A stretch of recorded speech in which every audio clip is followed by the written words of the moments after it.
Good morning, beloved brother. This is Brother Juan, live on location from the prayer closet this morning with a word of encouragement and a prayer for those that have ears to hear.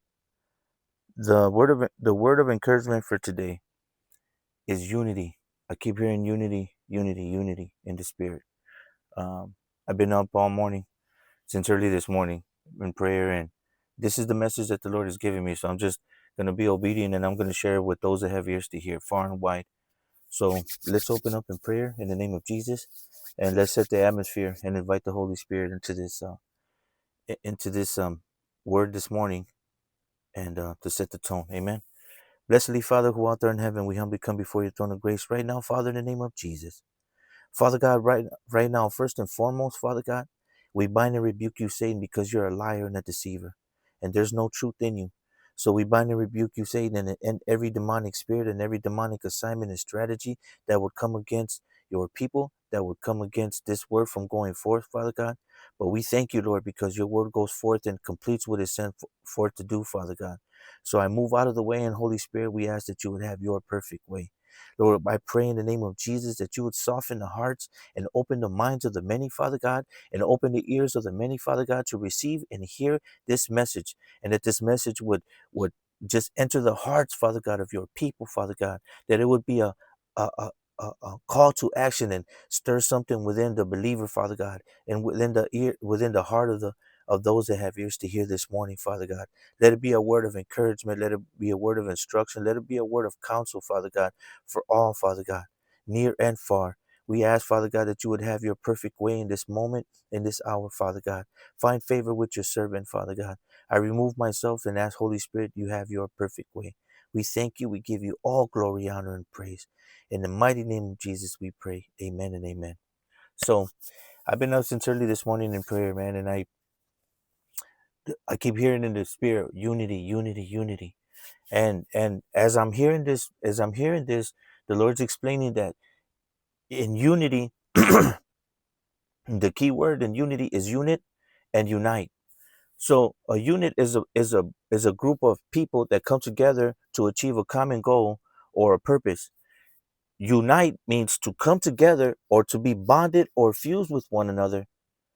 And unity is the action behind those coming together.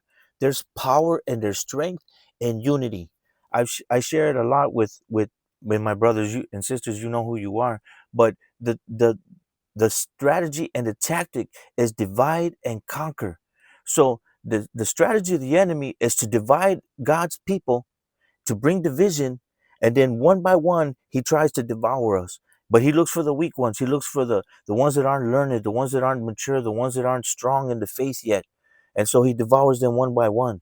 So if the sheep come together, if the flock comes together and dwell and unite and um dwell with one another closely, tight fitted, tight knitted, it's hard for the enemy to penetrate that flock because they're all united. They're in one group. But then you have the shepherds that oversee the flocks, that keep a watchful eye for the wolves or for the enemy, right? So this is a call to action for those that have ears to hear, the believer, the servants, the children of God, the called ones, this remnant, but also for those that God has entrusted to be overseers or shepherds of the people of God's people. Amen. So as I'm praying and I'm thinking, I'm reminded that there's many pastors and preachers here in this valley, here in the state, but and all over the world. But we're talking about here, just here in this valley. There's many pastors and preachers, and the word says one could put 1,000 and 10 could put 10,000. Imagine what it would look like if all my brothers and sisters, those that are in leadership, they're called by God, those that are called to shepherd these flocks, and what if they all came together? What if we all as a body came together, united in the bond of peace, and put egos and pride and everything else to the side, and really were led and just were obedient and submissive to God? What a mighty impact um the Lord could make here in the earth through his people for his glory. Amen. And as I'm in prayer and I'm thinking, the Lord reminds me that in First Chronicles in chapter 20, I'm going to share that with you real quick. So we're going to keep the church up in here early this morning. Early this morning. So in the Bible, in Second Chronicles chapter 20, beginning in the first verse, we're going to go from verse 1 all the way to 30 real quick. I promise I won't take up too much of your time. In verse 20, beginning in the first verse, it says, "It happened after this that the people of Moab with the people of Ammon and others with them besides the Ammonites came to battle against Jehoshaphat. Then some came and told Jehoshaphat, saying, A great multitude is coming against you from beyond the sea, from Syria, and they are in Hazazon Tamar, which is En Gedi. And Jehoshaphat feared and set himself to seek the Lord, and proclaimed a fast throughout all Judah. So Judah gathered together to ask help from the Lord, and from all the cities of Judah they came to seek the Lord. Then Jehoshaphat stood in the assembly of Judah and Jerusalem in the house of the Lord before the new court and said, O Lord God of our fathers, are you not God in heaven? And do you not rule over all the kingdoms of the nations? And in your hand there is not and is there not power and might, so that no one is able to withstand you? Are you not our God who drove out the inhabitants of this land before your people Israel, and gave it to the descendants of Abraham, your friend forever?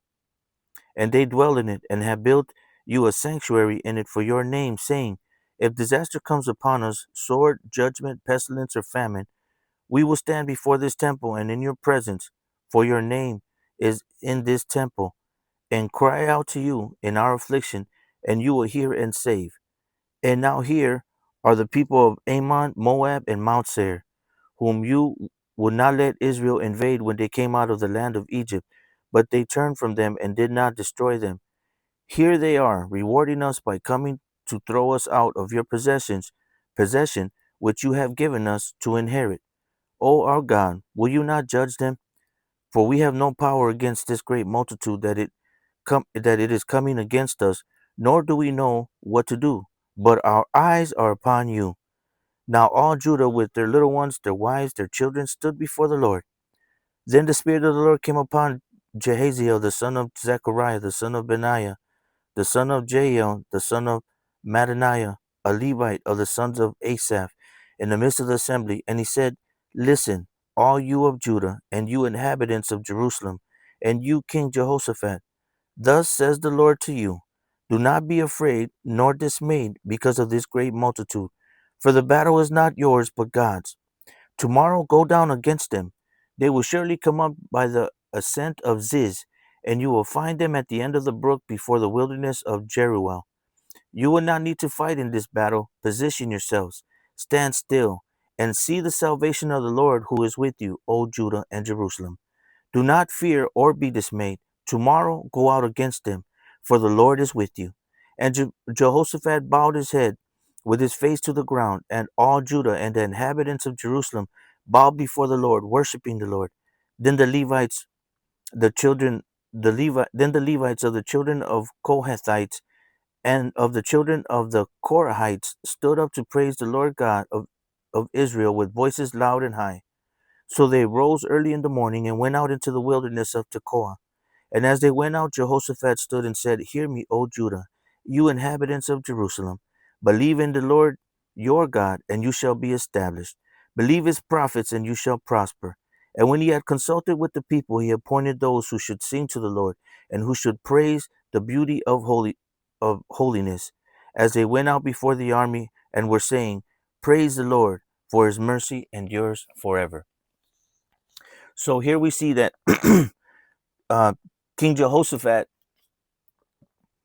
he sees that there's a great multitude, a great army coming against him or coming against Israel, and so here they're looking at the face of adversity. The enemy is coming against them, and there's a great multitude, and so he becomes fearful, and so in this moment, Jehoshaphat, he seeks the Lord, and he makes he tells all the people, to turn to God and fasting and praying and in the face of the enemy. And here the Lord is going to speak to the prophet through the prophet um, Zechariah, and he's going to tell them that the Lord is with them, for them not to fear, but for them to prostrate themselves and in the presence of God and just fast and pray, and that the battle belongs to the Lord and that the Lord is with them. And then in the face of the enemy, they come together, they unite in the bond of peace. All these different people come together in the bond of peace, and they fast and they pray and they worship and praise God, and the Lord gives the Lord gives the battle into their hands, or the Lord defeats the enemy in their midst or among them, and then gives them the spoils. All that to say this, brothers and sisters, we see that right now in this moment, we see a lot of division, we see a lot of contention.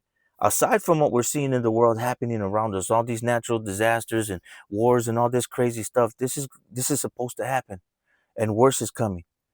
But here is the time for God's people to come together, to be united in the bond of peace, to put aside our differences, to put aside our issues, to put aside our pride, and to come together as a people, to come together as a people in the face of adversity and be united in the bond of peace, and to operate in our spirit and not in our flesh.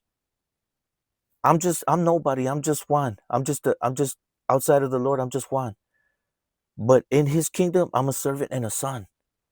And I'm a brother to you all my brothers and my sisters out there.